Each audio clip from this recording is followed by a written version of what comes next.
ダブパワー爆発変身。 Halo guys, masih semangat buat nonton bahas-bahas Revice? Harus semangat dong, Anda juga lagi semangat-semangatnya karena Revice juga lagi bagus-bagusnya juga. Jadi bocoran scan terbaru untuk bulan Oktober baru aja keluar ya kemarin hari Sabtu. Dan banyak bocoran form baru Revice dan juga rider barunya, pasti kalian udah tahu. Dan tetap bersabar teman-teman ya, akan dibahas di video berbeda. Jadi kali ini kita bakal fokus bahas episode 4 aja. Dan semuanya udah diupdate terlebih dahulu kok di fanpage Anda ya, di Agen Reza Plus Instagram dan Facebook, silahkan kalian cek. Karena Anda juga baru pulang dari luar kota kemarin, jadi satu-satu ya kita bahasnya ya. Jadi bahas opening juga, sabar juga. Thanks juga teman-teman yang udah ngerti untuk kita nonton dulu beberapa episode sesuai kesepakatan ya. Jadi biar dapet hint, biar nggak terlalu kasar juga teorinya nanti pas bahas opening. Jadi langsung aja kita bakal bahas episode 4 Kamen Rider Revice ya. Jadi baru episode 4 tapi benar-benar enjoy banget seperti yang Anda bilang di awal. Kalau Anda bilang episode kemarin itu keren, episode 3 ya. Episode ini juga secara konklusi menurut Anda sih benar-benar bagus, rapih dan maknanya itu dapet ya. Jadi kalau memang nanti Revice ini seperti kebanyakan rider lainnya yang satu monster atau satu cerita itu 2 episode, ya coba kita nikmati aja ya. Pasti kalian tahu kan yang sistemnya itu satu monster atau satu cerita itu 2 episode. Jadi sama kayak misalkan kayak Zio lah, sama kayak Double, Oz kan seperti itu ya rata-rata ya. Jadi kan beda sama si Saber yang kemarin yang ceritanya itu jalan terus ya. Ini satu monster atau satu cerita itu 2 episode, tapi ada ceritanya juga gitu ya. Jadi sistem satu monster atau satu cerita 2 episode ini tuh benar-benar ngebawa anak tuh ke era Heisei Phase 2 awal-awal. Jadi anak selalu bilang nih ya, si Revice ini memang benar-benar kayak Heisei Phase 2 awal ya. Jadi sekarang kita bahas dulu dari si Deadman ya. Jadi beberapa pertanyaan Ana dibahas-bahas kemarin juga langsung terjawab dengan jelas di sini. Jadi soal tumbal Tuan Gifu, jadi dijelaskan untuk membangkitkan si Gifu sama di sini, mereka itu membutuhkan 6 tubuh. Jadi kita coba jelaskan lagi pelan-pelan dari awal ya. Ini asli, pas ngejelasinnya itu langsung terjelaskan banget Ana. Enak gitu kalau kayak gini ya. Jadi ada beberapa manusia unik atau yang terpilih ya. Jadi para Deadman itu mencari orang-orang yang seperti ini nih ya, yang unik-unik ini nih ya. Kemarin itu ada yang sakit hati lah, ada yang mantan pencuri lah, ya segala macam. Pokoknya yang unik lah, mereka tahulah karakteristiknya itu seperti apa. Nah, jika dia menggunakan Vistam itu, dia bisa melahirkan monster atau si Deadman ya. Kalau cuman manusia biasa doang, atau bisa dibilang sih nggak unik gitu ya karakteristiknya, ya dia jadi kroco-kroco yang namanya itu adalah Gifu Junior. Nah, ini pernah dikasih lihat di awal episode 1 di mana si Aguilera ini ngecap orang-orang pemuja Deadman kan. Cerot gitu. Sepertinya mereka ini yang jadi kroco-kroco ini. Nah, soal pemuja-pemuja ini sih belum diceritakan lagi ya. Jadi kan kayak punya sekte gitu si Deadman ini. Kalau boleh ada harapan sih Ana pengen para pemuja atau sekte ini tuh yang sudah pasti sesat ya karena memuja Deadman atau memuja iblis. Tapi mereka itu hidup berbaur dengan masyarakat. Jadi nggak terang-terangan gitu ya. Mereka itu menutup diri.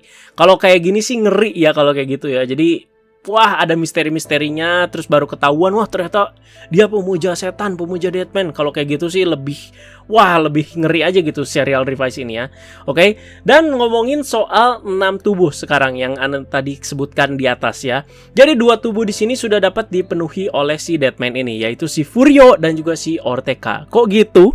Jadi kita balik lagi ke step di mana si manusia unik yang bisa ngelahirin Deadman itu ngelakuin kontrak lanjutan, teman-teman ya. Jadi bisa dibilang itu lebih dari 1 kali ya si kontrak lanjutan ini. Jadi contohnya langsung terpampang jelas di tengah episode ini di mana si Ayaka ini menggunakan Vistam Kong untuk kedua kalinya untuk melahirkan Kong Deadman kembali ya. Dan untuk step selanjutnya, manusia yang melakukan kontrak tersebut dapat menyatu dengan iblis atau menjadi iblis. Ngeri ya, gila. Jadi stepnya itu kalau di total ada 3 lah ya. Jadi pertama menggunakan Vistam untuk melahirkan Deadman. Dan yang kedua sama juga seperti yang pertama menggunakan Vistam untuk melahirkan Deadman ya. Terus yang ketiga menyatu dengan Deadman tersebut ya atau menjadi iblis. Kayak gitu ya. Ada step-stepnya di sini teman-teman. Oke, jadi udah terjelaskan di sini. Jadi untuk case di episode ini ya si Ayaka ini tuh sudah menyatu dengan iblis ya si Kong Deadman ini. Dan sudah satu tipe dengan si Furio dan juga si Orteka teman-teman. Nah ini mungkin yang dimaksud, yaitu kriteria untuk membangkitkan si Tuan Gifu, yaitu 6 manusia yang sudah menyatu dengan iblis. Anda bilangnya kan itu udah 2 dari 6. Kan Furio sama Orteka kan 2 ya. Nah, Ayaka sebenarnya masuk syarat tapi kan gagal di episode ini ya, diselamatkan. Kok bukan 3 dari 6? Ahuileranya gimana? Nah ini dia teman-teman. Ana masih bingung, Ahuilera itu sebagai big boss dari Deadman sekarang itu masuk apa enggak? Kalau kita kilas balik, berarti Furio sama si Ortega ini tuh berarti sudah mengalami proses-proses yang Ana jelaskan di atas tadi ya. Dimana mereka menggunakan Vistam biasa, melahirkan Deadman, sampai mereka itu punya bentuk iblis atau punya bentuk monster sendiri. Ahuilera kan di sini belum muncul juga bentuk monsternya. Dan Ana juga nggak tahu apakah dia itu kayak Furio dan Ortega case-nya, dan kenapa kedudukan dia sekarang paling tinggi di Deadman sekarang itu belum dijelaskan teman-teman ya. Takutnya si Ahuilera ini kan beda kriteria sama si Furio sama si Ortega gitu ya. Takutnya dia emang iblis itu sendiri lah atau gimana ya. Nanti ada teori lagi lah mungkin ya untuk membangkitin si Gifu sama dan ada kesinambungannya sama Ahuilera. Secara kan Ahuilera dalam tanda kutip tunangannya gitu ya. Pasti ada teorinya lagi ya. Yang Ana tangkap sih sepertinya sih beda kasta atau beda kriteria ya antara si Ahuilera dan juga si Furio dan Ortega. Gitu teman-teman. Makanya kedudukan dia bisa lebih tinggi. Nah, karena sudah enak terjelaskan di sini ya secara jelas, kita juga bisa fokus bahasa lain yang gak kalah penting secara detail di serial Revise ini ya. Udah enak kan kayak gini kan. Kalau tahun lalu kan ini Megiddo maunya apa sih gitu kan. Kalau ini kan udah jelas gitu dari awal. Udah simple as that, udah terjelaskan semuanya ya. Karena Revise ini menurut Anda sih nggak terlalu rumit gimana, cuman tuh detailnya banyak gitu teman-teman ya. Makanya setiap bahas-bahas juga kayak panjang mulu ini Agan Reza ya.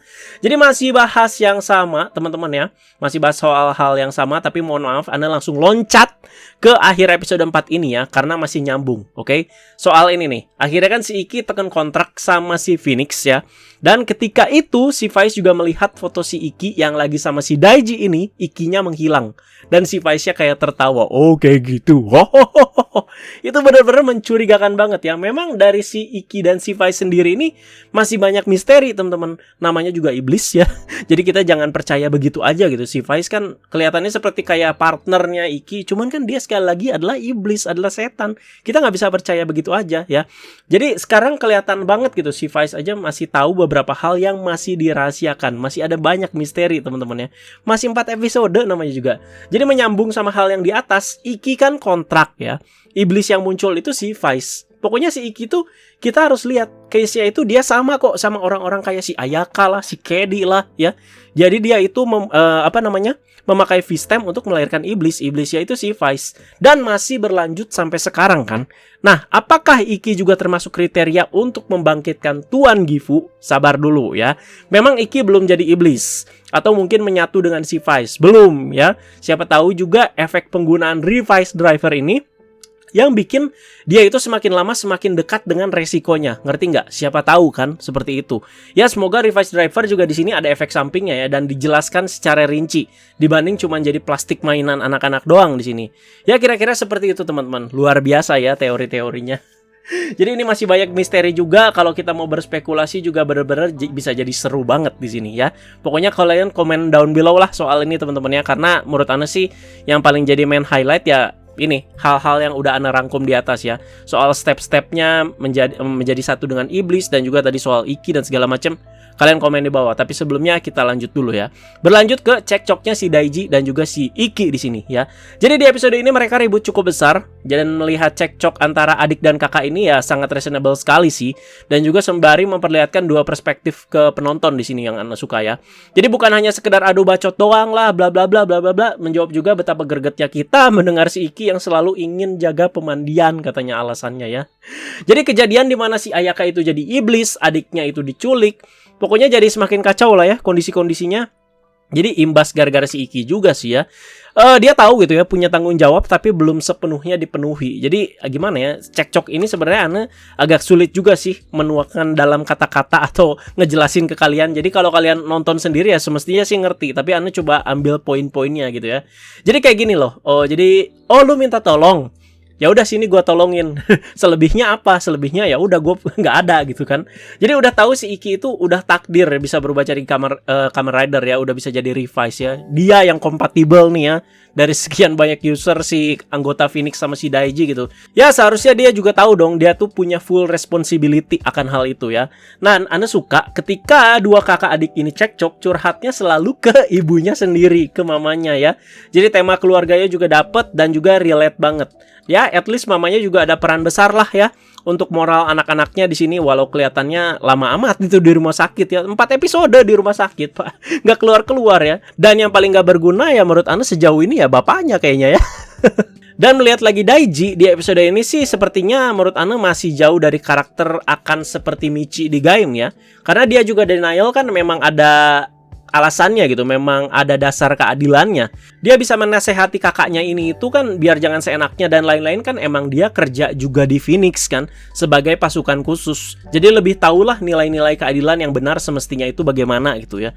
Makanya relate, jangan apaan sih tiba-tiba adik ngebacotin kakak gitu. Karena memang ada gitu ya, ada di Phoenix si Daiji ini. Jadi mungkin aja ada nilai-nilai yang si Iki ini belum tahu ya. Jadi yang paling nancep itu memang kata-kata mamanya sih ya, soal curhatan mamanya sih, soal lebih mengerti perasaan orang lain. Semua orang itu lemah, nggak ada yang kuat, katanya seperti itu. Nah itu dia netizen nih ya, tolong lebih mengerti perasaan orang. Jadi di tengah episode pas si Ayaka jadi iblis sih ngeri sih itu ya, jelas ngeri banget. Terus ada yang nyanyian gak jelas, udah tahu Anda paling gak suka Pak yang nyanyi gak jelas kayak gitu ya. Jadi benar-benar horor lah menurut Anda. Jadi udah terjawab ya siapa pemilik Kong Vistam ya, yaitu si Ayaka. Jadi menurut Anda sih itu adalah simple plot twist ya, agak kejawab juga, tapi rapih aja gitu ngebungkusnya ya. Jadi tetap terasa juga misterinya. Ayaka juga bisa jadi begini kan karena hasutan dari si Ahuilera kan. Katanya kamu bisa jadi ke step selanjutnya. Jadi si Yayang Ahuilera juga ada di sini. Memakai outfit yang berbeda dan nanti cukup ada kecemasan kan sama si Ahuilera ini dengan karakter yang gini tuh, takutnya dia jual imut doang ya sebagai antagonis. Taunya cukup ada intimidasi loh dari kata-katanya yang halus dan juga memikat itu. Anda cukup salut loh di bagian ini ya, yang dia pakai outfit kayak Jotaro Pak. Jadi kalau dipikir lebih dalam lagi, persoalan Ayaka ini jelas persoalan keluarga ya, tepatnya kekurangan cinta dan juga kasih sayang dari orang tua. Karena tema Revise sendiri juga kuatnya itu di kekeluargaan, jadi benar-benar relate banget ya. Ada protagonis, ada antagonis, ada gitu ya. Nah, sebenarnya pencipta iblisnya menurut Anda ya mamanya sendiri yang gak memperhatikan si Ayaka ini. Ya kalau misalkan diperhatikan dari awal, maksudnya kasih sayangnya merata antara kakak dan adik, juga si Ayaka kan gak mungkin seperti ini. Gitu loh teman-teman ya. Jadi sebenarnya sih iblisnya ya mamanya sendiri. Asik, apa sih? Ya secara nggak langsung kayak seperti itu teman-teman ya. Dan menurut Anda sih sangat mungkin sekali nanti ke depannya bakalan ada konflik keluarga yang lebih besar di keluarganya si Iki. Mungkin banget ya, mungkin banget. Ini kan cuman keluarga yang lain gitu ya, keluarga temennya si Iki yaitu si Ayaka ini gitu. Ya sisanya ya you know the rest lah ya teman-teman, dimana mamanya ini meminta maaf akhirnya dan mau coba menyayangi si Ayaka ini. Even si Ayaka ini udah nggak bisa kembali ya, alias masih punya bentuk iblisnya. Walau sepertinya sudah sadar, tapi Ayaka tetap ngamuk di sini, ya nggak terkontrol lah teman-teman ya. Dan di sini muncullah genom baru, yaitu Ptera Genom. Yes, pas kemarin Anda bahas leak-nya juga Anda bilang ini keren. Jadi base-nya ini emang dari Commander Vice ya. Vice Axel sih mungkin ya, soalnya kayak ada ngebuka gitu teman-teman. Dan si Vice-nya ini jadi motor ya. Jadi motor yang si X Turismo itu. Dan kelebihan genom ini sih kayaknya ada di kecepatan ya, kalau nggak pakai motornya ya. Pokoknya kalau gelut biasa lah teman-teman ya. Pas gerak itu udah kayak realizing hopper kan, set ada aura merahnya gitu teman-teman ya, atau kayak zone di Kuroko no Basket. Jadi gelutnya nggak usah Anda bahas teman-teman, cukup keren sih, dimana di sini sih si Revive sama si Vice-nya di sini ganti-ganti genom. Dan juga ada beberapa shoot dengan angle yang aneh-aneh ya, ketika ngehindarin inilah, ngehindarin itu. Tapi yang Anda cukup kecewa itu CGI kotanya Pak, itu loh ya ampun astaga. Berasa nonton Heitayo itu ya, kota-kotanya kan CGI kartun gitu. Nah, untuk si Ayaka ini yang udah menyentuh fase 2, katanya fase 2 ya, ketika udah menyatu dengan iblis ini, kata si George. Katanya sih masih bisa diselamatkan dengan Rider Kick, ya, kata si George. Jadi sepertinya memang sistem dari si Revice ini yang bisa melakukan hal ini, teman-teman ya, yaitu si stamping finishnya ini. Jadi andai kata si Revice nanti berhasil nge-Rider Kick si Furio atau si Orteka, apakah mungkin si Furio dan Orteka ini ya kehilangan bentuk iblisnya alias jadi manusia biasa lagi? Patut dinanti nih kalau kayak gini ya. Dan pada akhirnya si Ayakanya selamat, ditambah ada gaya-gaya romantis sama si Iki digendong gitu ya. Tapi dia harus direhab di Phoenix abis itu. Iki juga udah baikan sama si Daiji dan akhirnya teken kontrak sama si Phoenix. Dan soal si Vice yang tertawa misterius di akhir udah Anda bahas di awal ya teman-teman, di awal video. Soal George juga akhirnya diperlihatkan juga ruang kerjanya teman-teman ya, dia lagi nge-game. Dan di situ ruang kerjanya itu banyak item-item Kamen Rider, ada CSM, ada SAF, ada RMC. Jadi masih menanti juga dan dibahas lebih lanjut tentang kegilaan si George ini ke Kamen Rider, teman-teman. Dan dia bisa implementasikan ke Vice Time yang dia teliti bisa dibilang. Takutnya ada misteri juga seperti di opening gitu kan. Jadi soal Daiji juga nih yang ingin jadi Kamen Rider kan, begitu lihat belt kemarin kan di episode kemarin ya. Jadi si George ini menyarankan agar si Daiji ini upgrade diri dia sendiri dulu. Dan emang udah dilakukan di episode ini, di mana ia itu ingin berbuat lebih baik dan juga membantu sekitar gitu. Mantap episode 4 ini, luar biasa ya. Konklusinya mantap, misterinya dapet, pesan moralnya dapet, konfliknya juga dapet. Wah gila sih, mantep sih. Asli mantep teman-teman. Ana bener-bener enjoy banget nontonnya gitu ya. Jadi setiap bahas-bahas tuh excited gitu. Jadi walau harus bahas ini, harus bahas itu. Soalnya seriusan, ini banyak banget hal-hal detail yang perlu dibahas gitu ya. Jadi kalau misalkan ada yang kelewat ya silakan ditambahkan aja teman-teman ya, karena banyak sekali lagi ya. Walaupun terlihat simple si Revise ini, tapi banyak loh detail-detail, banyak loh yang kita harus bahas gitu ya. Dan minggu depan teman-teman ada Lion Genome, dan yes ini base-nya dari Kamen Rider Kuga ya. Dan ada juga Kamen Rider baru, yaitu Kamen Rider Evil. Yes, sabar teman-teman ya. Kita akan bahas di segmen Tokusatsu ya, di video berbeda teman-teman ya. Entah itu besok, entah itu lusa, kalian tungguin aja teman-teman ya. Karena banyak banget itu scan-scan terbarunya ya. Jadi kalian sabar aja. Kita bakal bahas detail-detail dan juga Kamen Rider Evil di video berbeda. Dan juga soal spekulasinya, usernya siapalah, gimana, sistemnya kayak gimana. Pokoknya di video berbeda teman-teman ya. Untuk sekarang kita fokusnya ke episode 4 dulu teman-teman ya. Jadi kolom komentar kita bahasnya episode 4 talk teman-teman ya. Soal tadi lah, step-step Ayaka dan segala macem lah. Kalian tahu lah pokoknya udah bahas semua teman-teman ya. Kalau bahas di sini ya bakalan panjang banget soal si Evil dan juga genom-genom baru si Revise. Oke? Terima kasih banyak sekali lagi teman-teman. Oke? Sejauh ini Revise oke banget, seru banget. Jadi semoga diskusi kita juga bakal tetap lanjut yang seru-seru teman-teman. Terima kasih banyak, ditunggu untuk bahas scan-nya ya. Besok-besok pokoknya ya nggak akan lewat dari minggu ini lah, udah pasti ya. Dan kalau kalian mau lihat dulu ya silahkan kalian cek aja fanpage Anda di Agan Reza Plus ya, udah diupdate semua di situ ya sebelum dibahas di Tokusatsu. Oke? Terima kasih banyak teman-teman, diskusi seperti biasa yang sehat. Teman-teman jangan lupa like, share, subscribe, follow Instagram Anda di @reza_alexandre dan juga Agan Reza Plus, ada TikTok juga @reza_alexandre. Terima kasih banyak teman-teman dan akhir kata bye bye guys.